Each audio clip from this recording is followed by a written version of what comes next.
Assalamualaikum warahmatullahi wabarakatuh. Perkenalkan, nama saya Asihta Mauludinda dari Fakultas Ilmu Komputer jurusan Teknik Informatika dengan NIM 21041019. Di sini saya akan menjelaskan tentang footprinting dan reconnaissance. Apa sih pengertian footprinting? Footprinting adalah suatu kegiatan untuk mengumpulkan informasi target sistem yang akan dihack sebelum melakukan penguasaan sistem yang sebenarnya. Footprinting juga merupakan seni untuk mencari atau mengumpulkan informasi yang berkaitan dengan target yang akan diserang. Misalnya, seseorang ingin masuk ke server jaringan orang lain.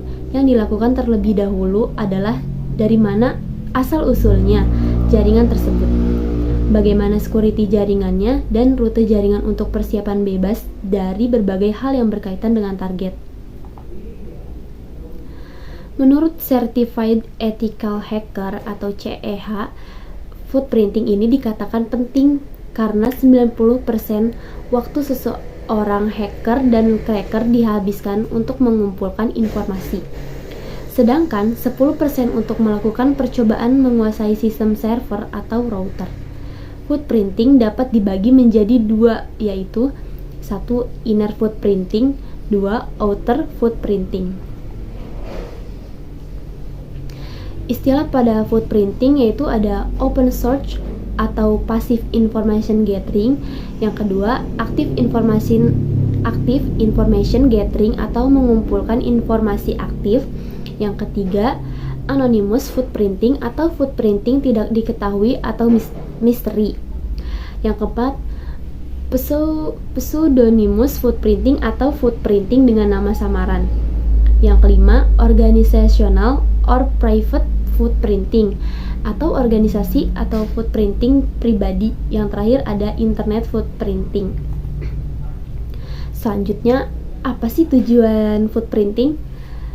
1. Mengumpulkan informasi jaringan, nama domain internal, blokir jaringan, sistem IP address yang dicapai, website nakal atau pribadi, TCP dan UDP sistem, service yang dijalankan, protokol jaringan, point VPN, ACLS, IDSES yang dijalankan, analog atau digital no telepon, membuktikan keaslian atau alat atau mekanisme.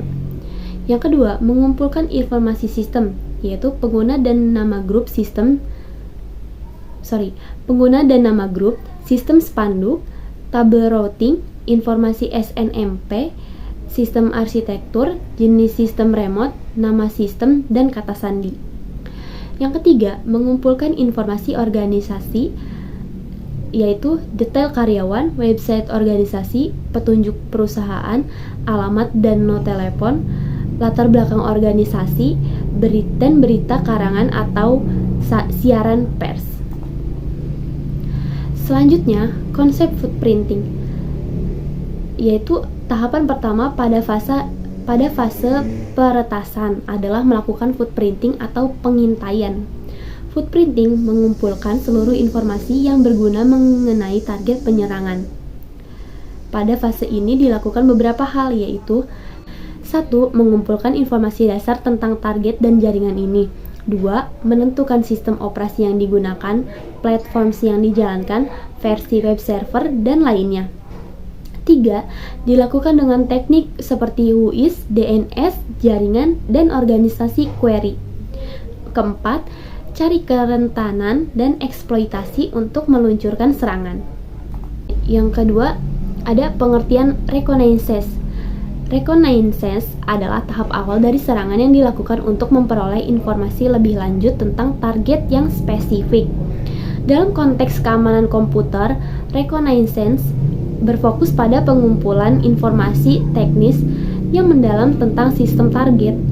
Hal ini melibatkan identifikasi dan pengumpulan informasi tentang layanan, port yang terbuka, protokol yang digunakan, sistem informasi yang dijalankan, kerentanan yang diketahui, dan konfigurasi jaringan. Ada dua jenis reconnaissance. Yang pertama ada active reconnaissance, yaitu melibatkan penggunaan alat-alat otomatis atau script yang dapat memindai jaringan atau sistem target untuk mengumpulkan informasi yang berguna. Contoh teknik yang sering digunakan dalam active reconnaissance adalah pemindaian port, pemindaian kerentanan, dan pemindaian kelemahan protokol. Yang kedua, ada passive reconnaissance. Yang kedua ada passive reconnaissance, yaitu melibatkan pengumpulan informasi tanpa interaksi langsung dengan sistem target. Ini melibatkan memantau dan menganalisis data yang diperoleh dari sumber-sumber seperti lalu lintas jaringan, log server, data publik, atau informasi yang diunggah oleh target itu sendiri. Lalu selanjutnya saya menggunakan metode Whois footprinting. Kita juga bisa menggunakan perintah Whois, di mana Whois adalah suatu prosedur untuk mendapatkan informasi mengenai sebuah domain. Informasi yang bisa didapat melalui siapa pemilik domain, di mana alamatnya, nomor telepon, alamat email, kapan domain ini didaftarkan, dan kapan domain ini akan expire. Penggunaannya sangat sederhana sekali melalui terminal, cukup mengetik nama webnya. Dan cara yang paling umum dilakukan pada proses footprinting adalah Whois. Aplikasi-aplikasi Whois seperti Active Whois, Dimitri, dan Maltego akan mengumpulkan data seperti kepemilikan domain, nomor telepon, alamat kantor, lokasi server, dan sebagainya. Kiranya cukup sekian. Terima kasih, kurang lebihnya mohon maaf. Wabillahi taufiq wal hidayah. Wassalamualaikum warahmatullahi wabarakatuh.